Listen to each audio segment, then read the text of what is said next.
Hello everyone, అందరు ఎలా ఉన్నారు? బాగున్నారా? కాశీకి స్టార్ట్ అయ్యాను కదా, ఆ నెక్స్ట్ డే మార్నింగ్ ఆ రోజు నైట్ బాగానే పడుకున్నానండి. పడుకోవడేమని భయపడి ఇంకా నెక్స్ట్ డే మార్నింగ్ లేట్గా లేచాము. 8 o'clock అట్లా లేచి ఆల్రెడీ మేము అందరం తినడానికి తెచ్చుకున్నాం కదా, అవే తింటున్నాం. బయట అయితే ఏమి కొనుక్కోవట్లేదు, చపాతీలు తినేసాము.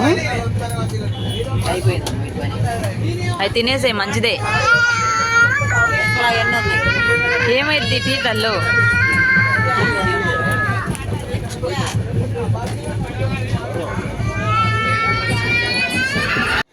బ్రేక్ఫాస్ట్ కంప్లీట్ చేసుకొని కాసేపు ఆడుకుంటున్నాడు. అవి పైకి కిందకి తిరుగుతున్నాడు. వాళ్ళ తాత దగ్గరికి ఇవ్వమని ఇచ్చాను, ఇస్తే మళ్ళీ కిందకి దిగుతున్నాడు. అబ్బా, మామూలుగా ఆడుకోలేదండి మాతోటి.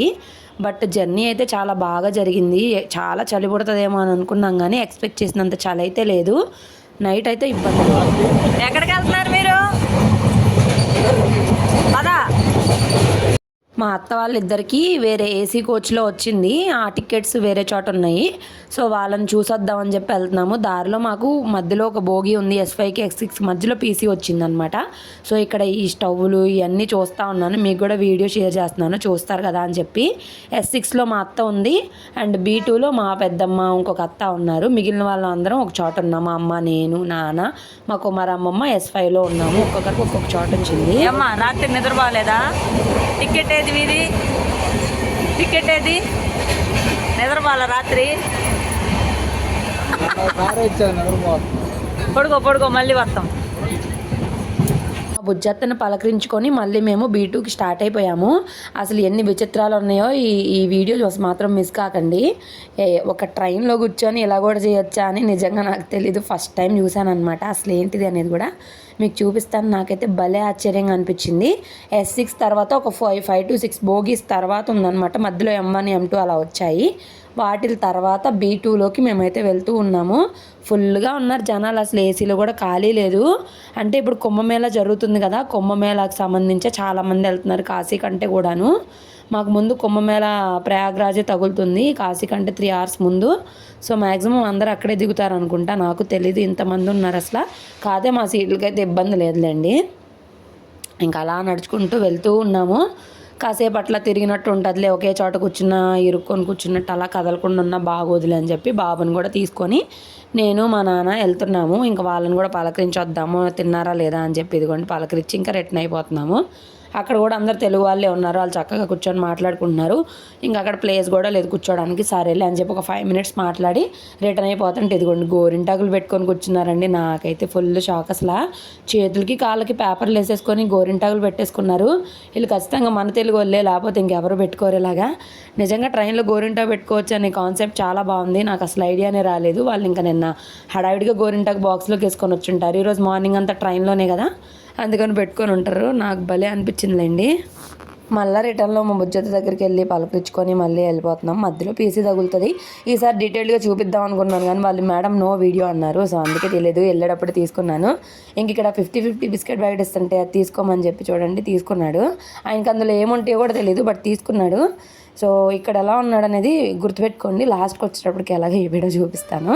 ఇక్కడ వీడియో చూస్తుంటే చూడలేదు, తింటాడంట. భయ్యా కిतना? 20 తీసుకున్నావా? 30 రూపాయలకి ఇస్తాడంట, 20కి ఇస్తాడంట. ఏంటి ఒక్క మరమరాలు ఇచ్చాడా? తీసుకునేదా? అది 30కే తీసుకున్నావు. వద్దులే, ఇవ్వడంట. అడిగాను, ఇవ్వనంటే ఇవ్వనంట. ట్రైన్లో ఏదైనా వచ్చింది అంటే మా అమ్మ అసలు ఏది వదలదు, అన్నిటిని ఆపి కొనిద్ది. అలాగే ఈ చిన్న లాక్ అయితే కొనుక్కున్నారు, అంటే బ్యాగ్కి వేసుకోవడానికి. కానీ మన రూమ్స్ ఉంటాయి కదా, రూమ్స్కి కూడా వాళ్ళు ఇచ్చే కీ పైన ఇది వేసుకోవచ్చు అంటే, ఎందుకంటే వాళ్ళ దగ్గర డూప్లికేట్ కీస్ ఉంటాయి కదా, అందుకని చెప్పి. ఇంకా అలాగా ట్రైన్ జర్నీ అయితే సాగుతుంది. బాగానే ఉంది జర్నీ, బాగానే ఉంది. బాబు కూడా అంత ఇబ్బంది పెట్టట్లేదు.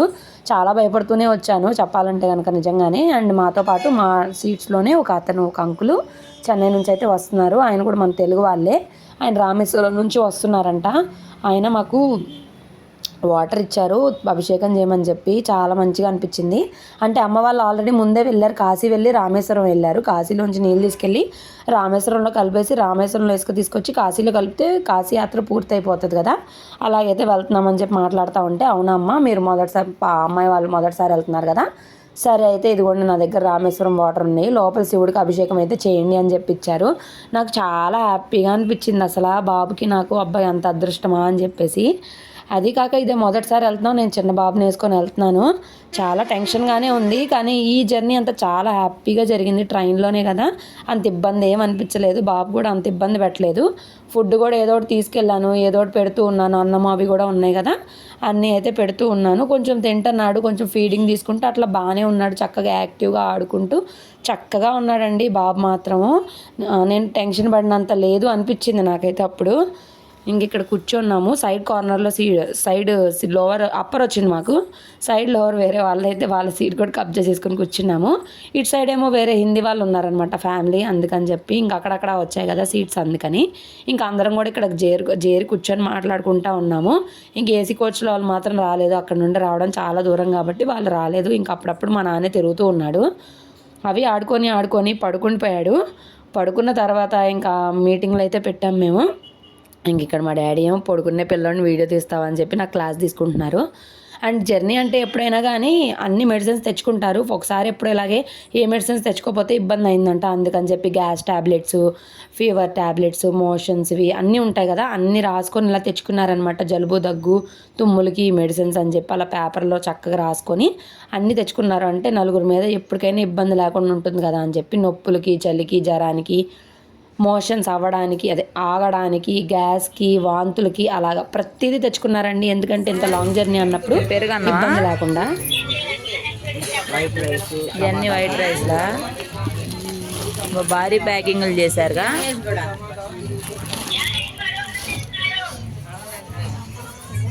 వచ్చాడా అబ్బాయా?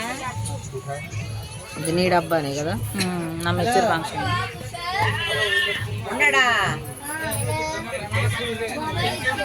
ఇంత లాంగ్ జర్నీ అవడం వల్ల తినడానికి మేము చాలానే తీసుకొచ్చుకున్నాము. మా కుమారమ్మమ్మ పెరుగన్నాలు, అన్నము, కూరలు అన్నీ తీసుకొచ్చింది. ఇంకా ఇదిగోండి ఇలా స్నాక్స్ కూడా తీసుకొచ్చారు. దాల్పప్పు అని, బూందీ మిక్చరు, అలాగా చాలా తెచ్చుకున్నాము. ఎందుకంటే పద్దాక బయట కొనుక్కోలేం కాబట్టి మనము తీసుకెళ్తే మనకు తినాలి అనిపించినప్పుడు తింటూ ఉంటాం. అటు సైడ్ అన్నీ కాస్ట్ ఎక్కువ ఉంటాయి, సరిగా ఉండవు కదా అని చెప్పి అదిగోండి ఇంకా అలాగే తీసుకొచ్చారనమాట. వేరుశనగపప్పులు కూడా మాకు చీరాల్లో వేపుతారంట. అక్కడ మా అమ్మమ్మ తీసుకొని వచ్చింది. ఇంకా పచ్చళ్ళని చాలానే తెచ్చింది. నేను కూడా చిక్కీ అని, పచ్చళ్ళని అందరూ ఎవరు తగ్గినట్టు వాళ్ళు అందరూ తెచ్చుకున్నారు. ఏదో ఒకటి చక్రాలని, అరిసెలని అలాగా అన్నీ తెచ్చుకున్నారు. లేకపోతే చాలా కష్టం అండి. మెయిన్గా బట్టల కంటే కూడా ఈ తినే లగేజ్లే అందరికీ కూడా ఎక్కువైపోయినాయి. కాకపోతే వారం రోజులు కాబట్టి ఇలాంటివన్నీ మన దగ్గర ఉండడం బెటర్ కాబట్టి అన్నీ తీసుకొచ్చుకున్నారు. ఇదిగోండి వేరుశనగ పప్పులు చాలా బాగున్నాయి. నేనే తినేసాను నిజంగా చాలా వరకు. అసలు చూడగానే ముందు తినాలి అనిపించింది, గబగబా తీసేసుకున్నాను నేను. అమ్మ మీరు చూస్తే కనుక అది. కాకపోతే వాళ్ళు నేను మధ్యాహ్నమే అన్నీ తేవడం వల్ల ఏమైపోయిందంటే అన్నము, పెరుగు అన్నీ పాడైపోయినాయి. పెరుగన్నము బాగానే ఉంది కానీ పులుపు వచ్చేసింది. ఇంకా అలాగే కొంతమంది తినేశారు. ఇంకా బాబుకైతే అవేం పెట్టకూడదు కదా, అందుకని చెప్పి నేను ఇంకా చపాతీనే పెట్టాను. చపాతీ కూడా ఎక్కువ తినలేదు, కొంచెమే తిన్నాడు. ఇంకా బాగున్నంత వరకు తిన్నాము. ఇంకా పులిహారలు ఉన్నాయి, చింతపండు పులిహార అవి తీసుకొని వచ్చారు. ఇంకా చింతపండు పులిహార, చపాతీ అలాగే తినేసాము ఆ రోజంతా కూడాను. చపాతీలు చాలానే కేజీకి తీసుకెళ్ళాను కదా, చాలా వరకు సరిపోయాయి. బాబు అయితే ఇంకా నిద్ర లేగలేదు, చక్కగా పడుకున్నాడు, చాలాసేపే పడుకున్నాడు. ఇంకెక్కడ దొర్లిపోతాడో అని చెప్పి ఇంకా అలాగే ఒకళ్ళని కూర్చోబెట్టేసాం, మా అమ్మమ్మని కూర్చోబెట్టి ఇంక మేము తింటూ ఉన్నాము. ట్రైన్లో అయితే అసలు టైం అయితే వెళ్ళలేదు, చాలా బాగా టైం అయితే స్పెండ్ చేసాము. ఇంకా కొత్త వాళ్ళందరూ ఎక్కుతూ ఉన్నారు ప్రయాగ్రాజ్ కోసం. డబ్బులు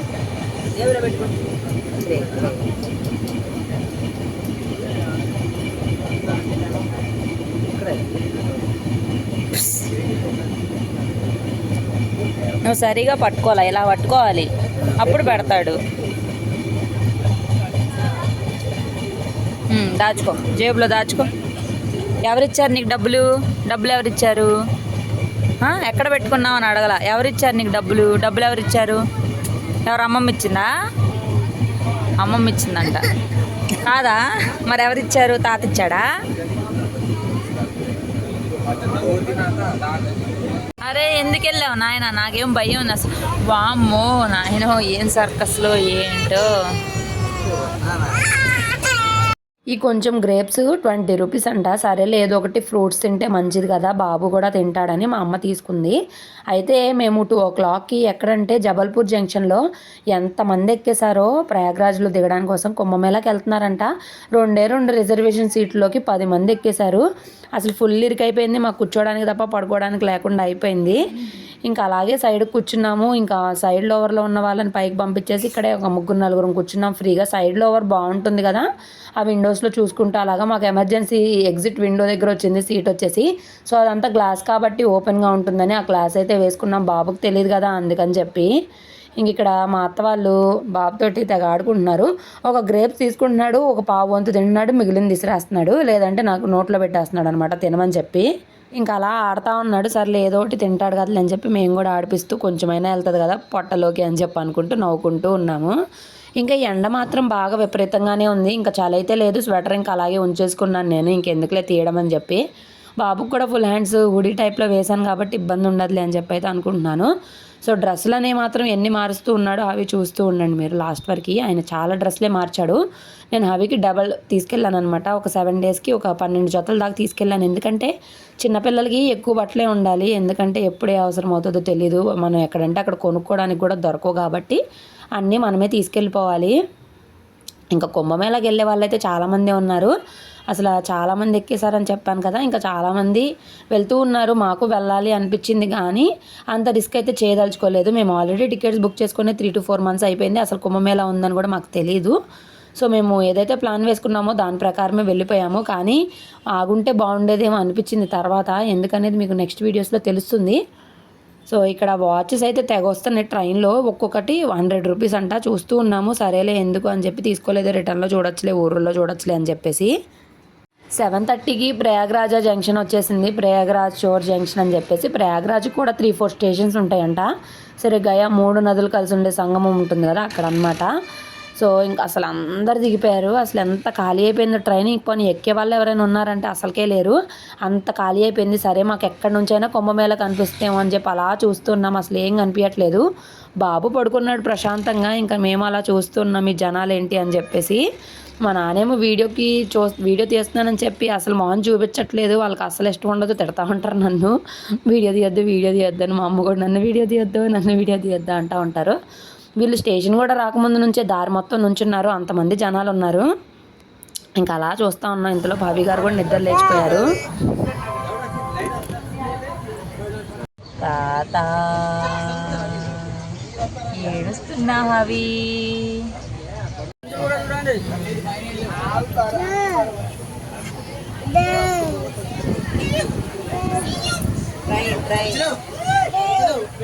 ట్రైన్ కొంచెం ఓపెన్, కొంచెం చూస్తున్నారు కదా వాళ్ళని తెస్తున్నానని ఫీల్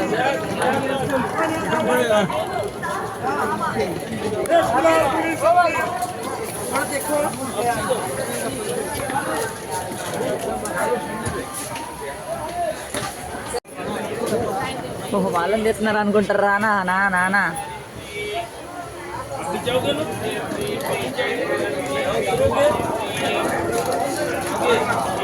దిగడానికి వేసిన ప్లానా ఇది? అమ్మో నాకు భయం వేస్తుంది దిగాలంటే. నేను రన్నింగ్ ట్రైన్ ఎక్కలేను. అయ్యో చూడు, ఇందా ట్రైన్ దిగినప్పుడు అసలు ఇక్కడ అంతా ఖాళీ లేరు, మొత్తం ఫుల్గా ఉన్నారు. ఇప్పుడైతే ఎక్కేవాళ్ళు కూడా లేరు ఎక్కువగా. ప్రయాగ్రాజ్ టాటా.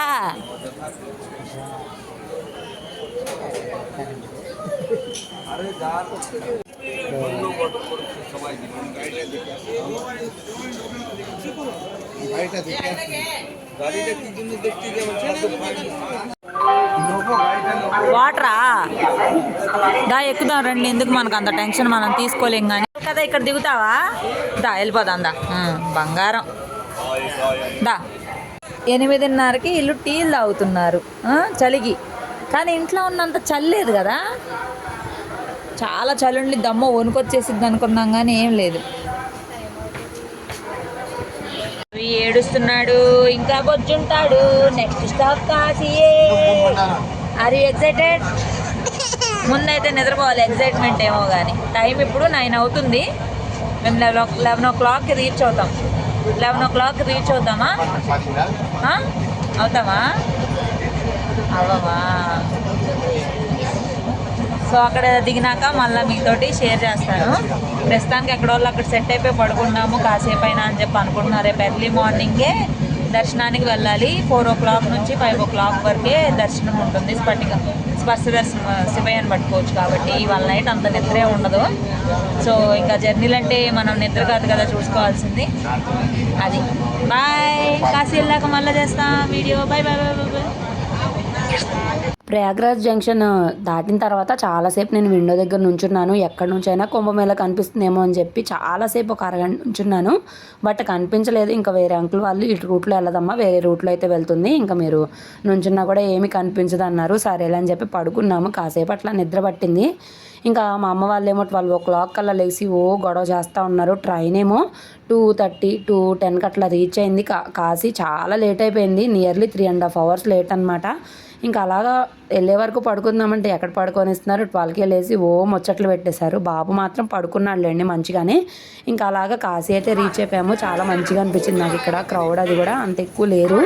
కానీ చూడాలి కుంభమేళ ఎఫెక్ట్ ఎలా ఉంటుంది ఏంటో మాకైతే తెలీదు. సో ఇంకా అలాగా స్టార్ట్ అయ్యి వెళ్తున్నాము. టైం అప్పటికే 2:20 అట్లా అయిపోయింది.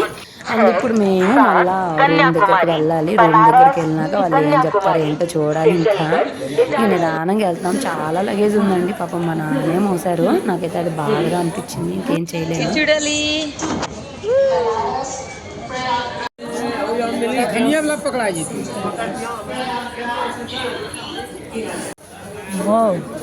అసలు వీళ్ళు ఎంత మంచులో పడుకున్నారు బాబోయ్. ఓపెన్గా गोरखपुर दादर स्पेशल एक्सप्रेस गोरखपुर से चलकर प्रयागराज शेवकी खजुराहो इटारसी के रास्ते साथ लोकमान्य तिलक टर्मिनल बनारस ఆటో అతని కోసం మా డాడీ అక్కడికి వెళ్తున్నాడు రమ్మని. మేము రిపబ్లిక్ డే రోజు దిగామన్నమాట కాశీలో. సో రిపబ్లిక్ డే అవ్వడం వల్ల స్టేషన్ అంతా కూడా ఇలా లైటింగ్స్ అయితే పెట్టారు. చాలా బాగా అనిపించింది. వారణాసి జంక్షన్కి మొత్తం ఫ్లాగ్ కలర్ లైట్స్ అయితే పెట్టారు. చాలా మంచిగా అనిపించింది. ఇంకా అక్కడ కొన్ని పిక్చర్స్ కూడా తీసుకున్నాము. అప్పటికే టైం వచ్చేసి 3 దాకా అవుతుంది. ఇంకా ఆటో వాళ్ళ కోసం వెయిటింగ్ అనమాట. మేము కొంచెం లోనికి వెళ్ళాలి. సైకిల్ బాబా ఆశ్రమం అసలు తెలీదు. ఇప్పుడే మొదటిసారి వెళ్దామని చెప్పి అయితే స్టార్ట్ అయ్యి ఇంక వెళ్తున్నాము. ఆటోకి వాళ్ళు 200 రూపీస్ ఛార్జ్ చేశారు. ఒక్కొక్క ఆటోలో 3 members, ఒక ఆటోలో 4 members అయితే పట్టాము. సో అలాగా మేము కాశీ అయితే రీచ్ అయిపోయాము. చాలా హ్యాపీగా రీచ్ అయ్యాము. ఇంక ఇక్కడ నుంచి అసలైన జర్నీ అయితే స్టార్ట్ అవుతుంది. వీడియో నచ్చితే లైక్ చేయండి. నెక్స్ట్ వీడియోస్ కోసం సబ్స్క్రైబ్ చేయండి.